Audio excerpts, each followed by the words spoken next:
The iconic buildings of the Office for Metropolitan Architecture, OMA, and its core principles as embodied by Rem Koolhaas have gained worldwide attention since its foundation in 1975. The unique insights developed during OMA's competition submissions for the Centre for Art and Media Technology in Karlsruhe, La Villette, the Jussieu campus, and the Très Grande Bibliothèque in Paris received international attention and was applied for the building of the Kunsthal in Rotterdam. Rem Koolhaas's intensive conceptual thinking about architecture as well as social circumstances ran simultaneously from the very early stages of his career. With a background in journalism and scriptwriting, his curiosity, research and urge to analyse are basics of his and OMA's working process. It is this approach that makes him a highly debated thinker and architect, although he staunchly refutes the label "starchitect." This image, he feels, blinds the public to a clear view of what his and OMA's work is really about. Je kan volgens mij geen kritische architectuur maken. In die zin dat architectuur altijd de impuls van iemand anders ondersteunt. Aan de andere kant denk ik dat onze architectuur door en door kritisch is, omdat ieder onderwerp, iedere vraag, iedere ambitie wordt geanalyseerd en als het ware op de operatietafel komt. En dat we kijken hoe kunnen we deze dingen op een nieuwe manier vormgeven, of hoe kunnen we nieuwe relaties scheppen, of hoe kunnen we deze ingrediënten op zo'n manier organiseren dat ze een andere waarde krijgen. Dat proberen we met alles. The vibrant, dynamic culture of the East forms a crucial element in Koolhaas's preoccupation with Asia. As a child, he lived in Indonesia for several years. This experience is central to his current fascination with the region and its architecture. Gewoon door op te letten ontdekte ik ineens dat er een soort totale verschillende manieren en essenties van bouwen zijn. Ja? Tussen het Westen en het Oosten. En in het bouwen, in het Westen, ramt iedereen dingen in elkaar. Alles is compressie. Brute kracht wordt losgelaten op dingen. En in Azië houdt iedereen dingen aan elkaar. Dus is zo bezig in plaats van zo bezig. En dat is een van de dingen die in China ontegenzeggelijk onvoorstelbaar anders is. En die daardoor ook een soort zuurstof geeft aan alles.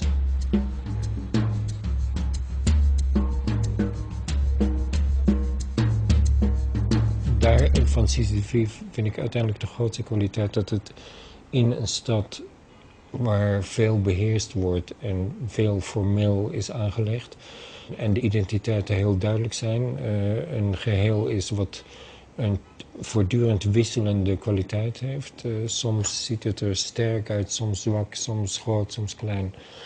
Soms is het een gat, soms is het een paal, soms is het een hamer. En die soort instabiliteit van het geheel ook een bijdrage is in China aan een soort bevrijding van identiteit of van verplichtingen.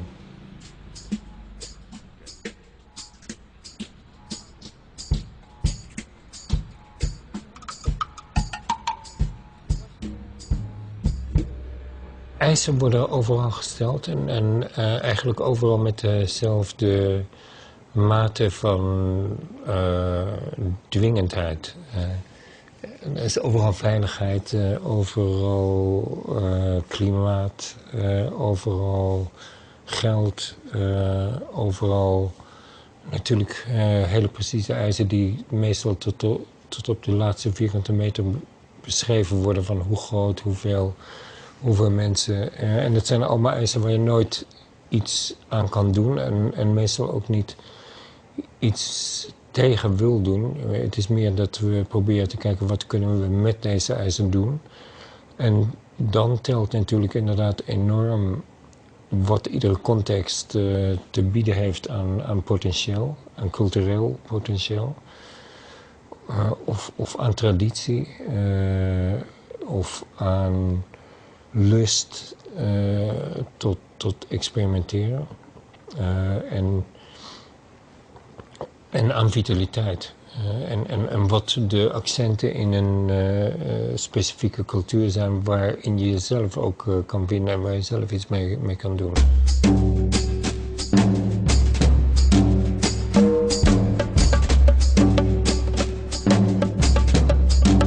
Casa da Musica in Porto provides a valuable stepping stone for one of OMA's latest commissioned projects, the Taipei Performing Arts Center. Treatment of form, innovative techniques, and the celebration of context are key elements of the design. Rather than relocating the roaring Shilin night market from the site of the forthcoming Taipei Center, OMA will instead build its 3 theatres above the market. Op het ogenblik worden er heel veel theaters in de wereld gebouwd. En in de meeste gevallen vind ik dat de architecten heel erg weinig doen met de mogelijkheden daarvan. 3 keer een zaal.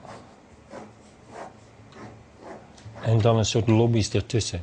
En er is helemaal niets gedaan met het nadenken van wat zou je meer kunnen doen dan gewoon een optelsom van die onderdelen. Kijken, wat zou er gebeuren als je het allemaal in 1 soort supertoneel zou maken.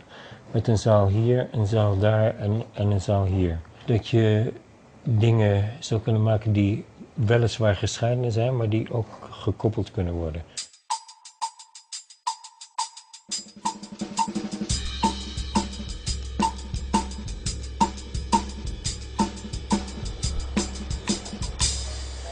Het is heel belangrijk dat ik niet altijd architect was. Ik was eerst journalist. Wat dat betreft is er een enorm conflict tussen de motivatie van een journalist, dingen doorgronden, en de architect, dingen veranderen. En Taipei is een spannende stad, omdat het de stad is waar gemiddeld in de wereld de mensen het laatst naar bed gaan. Dat betekent dat er een ongelooflijk vitaal nachtleven is en dat in sommige stukken werkelijk ieder gedeelte van de openbare ruimte heel intens gebruikt wordt. En dus als journalist, als het ware, hou ik van de restaurants en als architect ben ik betrokken bij het veranderen van de situatie. En dus als journalist hebben we het gehouden en als architect hebben we het gebouw er bovenop gebouwd. Zodat we eigenlijk gebruik konden maken van dezelfde soort energie en toeloop die daar al bestaat.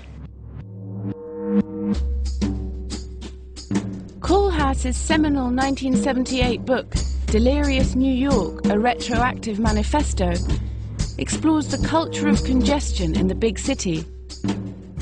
Nowadays, his focus is shifting to the wider consequences of the rapid growth of megacities. Azië maakt in razend tempo nieuwe steden. Maar ik ben langzamerhand eigenlijk veel meer geïnteresseerd in wat er gebeurt met de gebieden die achterblijven. En of dat nou in Zwitserland is, waar eigenlijk hele dorpen ontvolkt zijn, of in China of in Nederland.